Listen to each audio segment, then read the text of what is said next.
Namo Vishnupadaya, Krishna Pristaya Bhutale, Srimati Bhakti Vedanta Swaminiti Namane. Namaste Saraswati Devi Gauravani Picharini Nirvisesha Sunivadi Pasyatya Deshatarani. Namo Vishnupadaya, Krishna Pristaya Bhutale, Srimati Tamal Krishna Goswami Iti Namane. His Holiness Tamal Krishna Goswami Maharaj Ki. So, at least for us, at least for me, I would say, very fortunate that we have this example of Tamal Krishna Maharaj service to Srila Prabhupada. I joined in 1974. And of course, I read the books, and that was my great inspiration to be a devotee. Then after joining, seeing the devotees doing their service, that inspires you even more. So Tamal Krishna was always in the forefront in those days. And I'm sure everyone's read that book, Servant of the Servant. Raise your hand. Servant of the Servant? No. If you haven't, you should get that. It's in the database, as a matter of fact, so you don't even have to buy it.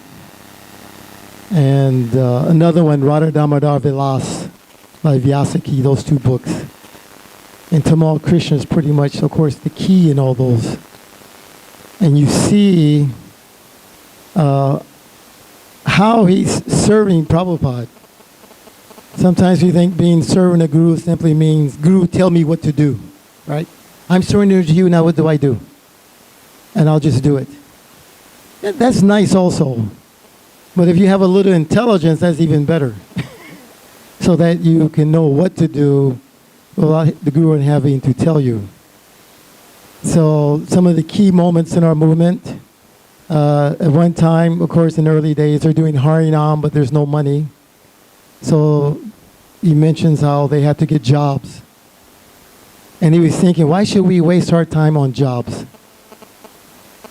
So during the Hare Rama, he figured out how to really sell incense and Back to Godhead magazines in such a way that the devotees didn't have to have jobs.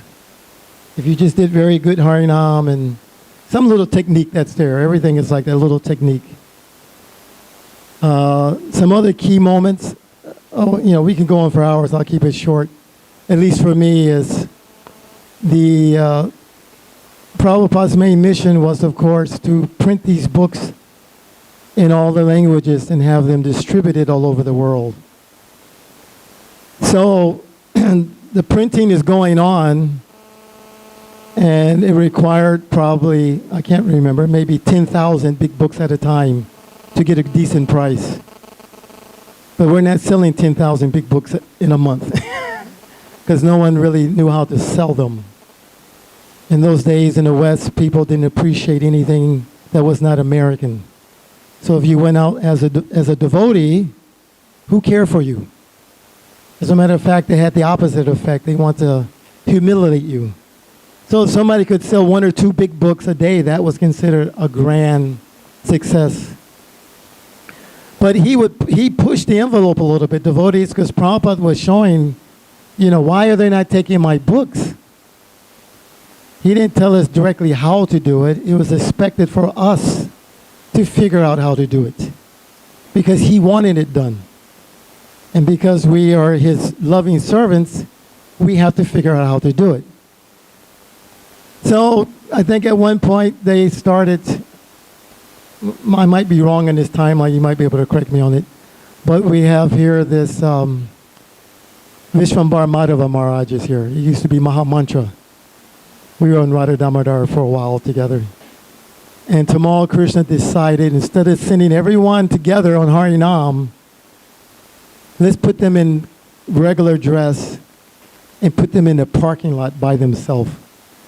So Maha Mantra and I can't remember his name. He's in Philadelphia now. No, with a G. Anyway, I'm old. I can't remember. Anyway. These two devotees, Tamal puts them in a parking lot with incense and small books. And he comes back at the end of the day to pick them up. And they do very well. You can imagine if they didn't do so well, maybe they would. Who knows what would have happened? But they did very well. So then they used that as a model for everyone else. So Radha Damodar really became the first party to start really selling a lot of books like this. So then the other temples began to, also imitate that. We start putting on regular clothing and being a little more aggressive in our book sales. And in India also, he was, especially in the 70s, Prabhu, I guess he'll talk about that. That's, to try to get something accomplished in India with the government was impossible, I guess. And you read all those stories how Tamal was, somehow or another, due to his perseverance, he could get a lot done, but he didn't like to be in India. And he somehow or another convinced Srila Prabhupada to let him go back to America. And that's when he connected with Vishnu Jan Swami again, who was doing more or less, his program was, he had Radha Damodar deities, very beautiful deities. You've probably seen pictures of them. And they would take them on the street with an altar and sit them there. And they do full deity worship right on the street. And you can't imagine that, huh? They have artik, they make an offering, they have plays, they do kirtan. They take the prasad off the plate and distribute it to the people walking on the street. It's like the temple was right on the street. So this was his style of preaching. And Tamal, of course, began to introduce the book distribution part of it. And then at one point, they were getting pretty successful. They began following the, the state fairs. And in the United States, there's 50 states, and each state has these, what they call the state fairs. It's a big event. They would go and rent a space and do their whole show, sell books, sell prasadam, and they were making money. But the one thing they were not doing was making devotees. And Tamal Krishna realized that we have to make devotees. So sometimes we think making devotees just means you can just kind of go out there and just talk to whoever. But he was very targeted. He realized in this particular university, he can make a lot of devotees. So he split the party, and he went back to that university. And he made, I can't remember, anyway, something like 10 devotees. By this time, Prabhupada's coming back to America. And he knows Prabhupada's going to make him go back to India. So, anyway, by this time, he's got enough devotees. And they go to see Prabhupada. And when he comes into the room, Prabhupada immediately tells him, I want you to go back to India. I want this Bombay project finished. You have to go back.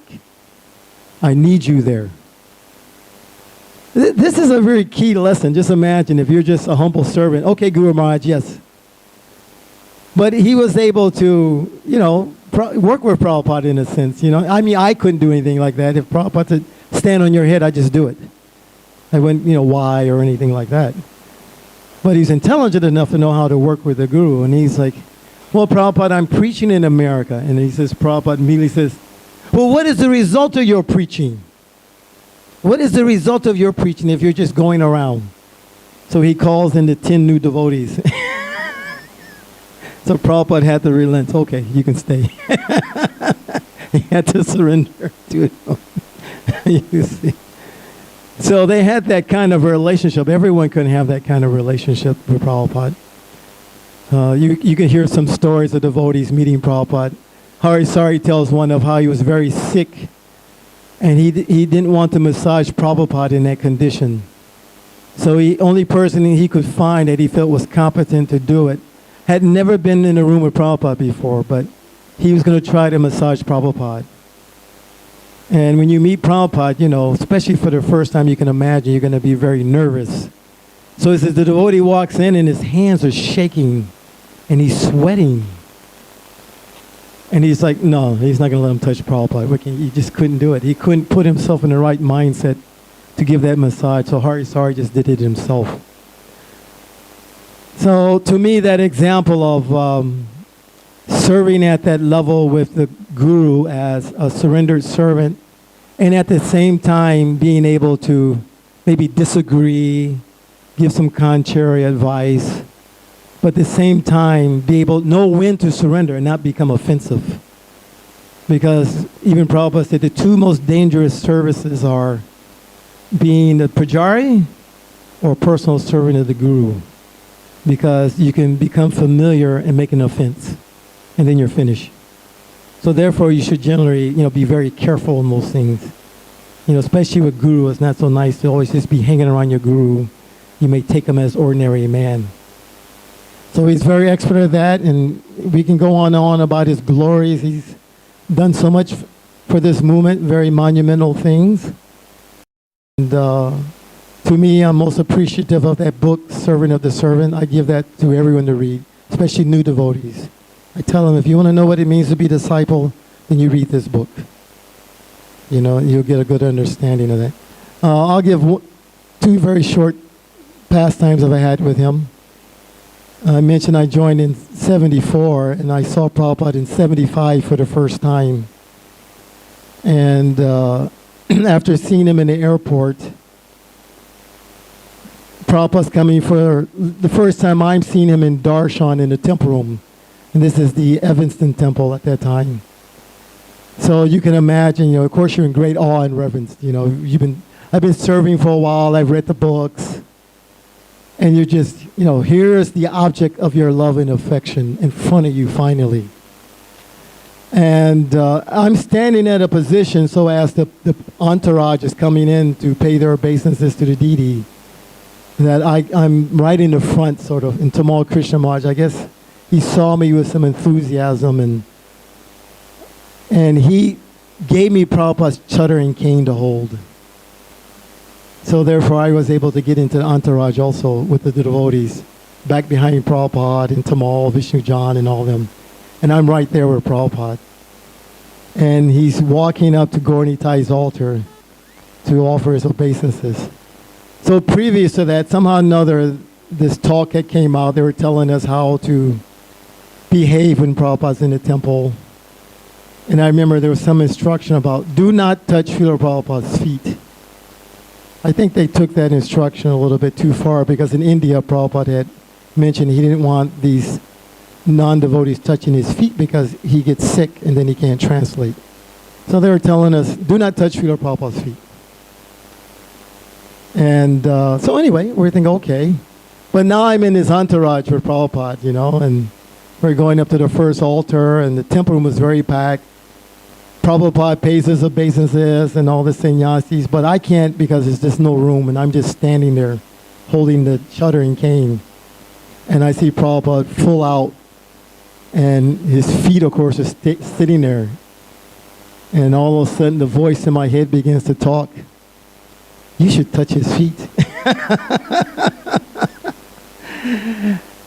And, of course, I touch his feet? Are you crazy? Can't touch his feet. They told us we're not supposed to touch his feet. And this little conversation is going on in my head, but, you're going to be getting initiated tomorrow anyway. So what's the question of he's going to take all your sins at that time anyway? You should touch his feet. But we're in front of the deities. You can't touch his feet in front of the deities, I'm having this whole conversation in my head like this. And his voice has just convinced me. And he says, well, if you don't touch his feet, you're never going to get this chance. I said, but the devotees are going to see me touching his feet. No, they're not. They're all paying obeisances. How are they going to see you? If you don't touch his feet, you're never going to get this chance again. I said, okay, I'll do it. I'll do it. So we go to Kishore Kishore's altar. And everybody, goes down. Prabhupada goes down. And there's very little room. I'm right at Prabhupada's feet, and he's flat out, barefoot, feet, bottom of his feet. So I take my head, and I just gently, try to gently just touch my head to the bottom of Prabhupada's lotus feet.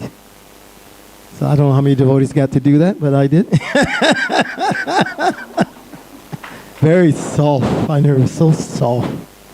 So as I'm coming up, somehow or another, Tamal Krishna got up before I did.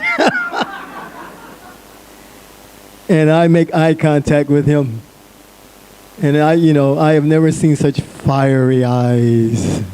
He gave me that look like I would kill you right now if I could, but Prabhupada's here. And he snatched that chuttering cane away from me. And I just kind of looked at him like, what can I do, what I mean? We're new devotees. We don't get mercy like that. You got to take it when you can. Prabhupada didn't say anything. He didn't say anything.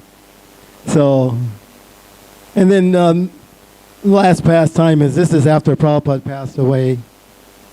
And of course, Chicago in those days had O'Hara Airport, whereas Prabhupada used to call it Hare Krishna Airport.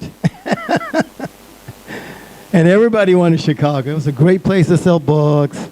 Nice big Indian community, Gujaratis. So, and somehow or another, there was always a fight over that zone. And Tamal became the GBC of Chicago finally.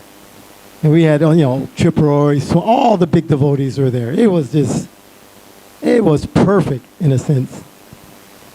But he decided at that time, he wants to, now we get to do what Prabhupada wanted, the next thing, Varnashram Dharma, I guess.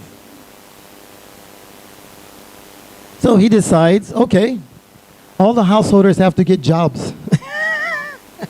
In those days, if you're a householder, it didn't mean you had your house and all these things.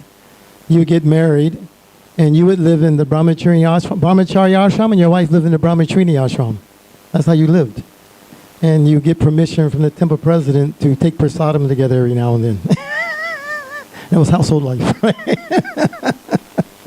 So pretty much you're living like brahmacharya. My wife's going on book distribution, I'm doing book distribution, treasury work. And he calls us all in, okay, the whole Varnashram speech. Now the householders have to get jobs. I didn't get a job. Why do I want to get a job? I'm in a temple. I left the university to, what kind of job am I going to get, And many people were revolting, getting upset. Is it there? Okay. Anyway, I talked to him individually about it, and he was really, no. And I go, fine, I'm just going to surrender. Because in those days, we knew we were supposed to cooperate. We still had a cooperative mood. So I just immediately got a job driving a taxi. That's something you can do in one day. And he was very proud of that. I couldn't believe it. I could see he was because I think I was the only one who did it. Everybody else left, And then later on, all the controversies, we won't get into that. Finally, the GBC took everything away from him. When he got the order to go to China, he didn't go to China then. They took everything away from him again. I think it was 79 maybe. And told him, you're going to China. You have no more zone. You have nothing anymore. And I went to his room and I talked to him. I was really surprised because he's a very big personality, very powerful. And I was shocked. I was asking him, how could you let them do this to you? You're Tamal Krishna Maharaj, And he looked at me with such seriousness and he told me, they are my god brothers, and I must cooperate. And that always stuck with me because I wasn't, I'm still not that cooperative, but just that spirit that he had, that he could humble himself and recognize what he should do. And of course, as a result of that instruction, now, we have all these Chinese devotees here. So who knows when that would have happened. Such a powerful devotee that you see the effects even to this day when he's gone, that in China the movement is, I think, from what I see, growing very nice and making such nice devotees. So anyway, I'm very grateful for the association. I did get a little bit. Got to travel with him sometimes, and more importantly, his example of practicing Krishna consciousness, and also his example of pleasing Srila Prabhupada. That's always been our desire, that somehow or another, let me render some kind of service that Srila Prabhupada will come and say, thank you very much, Sikhi Mahiti. Isn't it? That's what we want to hear. That's how you know Krishna is pleased, when you see Guru is pleased. So His Holiness Tamal Krishna Goswami Maharaj Ki.